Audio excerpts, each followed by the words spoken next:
عید کے دن ایک آدمی نے دوست سے کہا، یار عید پر سب سے مشکل کام کیا ہے؟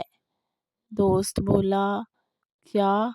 وہ بولا، مہمانوں کے سامنے ایسے بیٹھیں جیسے ابھی ابھی کھانا نہیں کھایا۔ السلام علیکم دوستوں، welcome to my YouTube channel. یہ ویڈیو آپ کے ہنسنے کے لیے بنائی جاتی ہے۔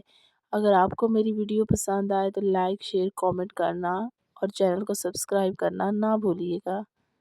بیوی نے شوہر سے کہا، عید پر مجھے سرپرائز دو۔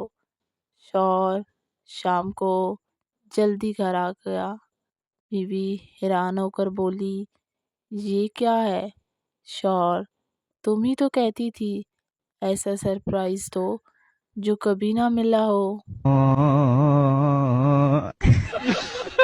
عید پر ایک لڑکا نئی شلوار قمیض پہن کر نکلا۔ دوست بولا، واؤ، بڑا سوٹ جچ رہا ہے۔ لڑکا آ بھر کر بولا، سوٹ تو ٹھیک ہے، بس جیب خالی ہونے کا غم الگ ہے۔ عید پر مہمان گھر آئے تو امی نے زور زور سے آواز لگائی، جلدی سے اچھے کپ نکالو۔ ابو کمرے سے بولے، مہمان چائے پینے آئے ہیں یا کپوں کی نمائش دیکھنے؟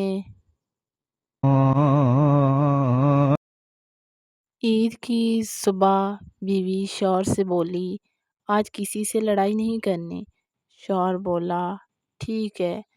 2 گھنٹے بعد واپس آیا۔ بیوی کہاں تھی؟ شوہر محلے والوں سے یہ کہنے گئی تھی کہ آج میں چھٹی پر ہوں۔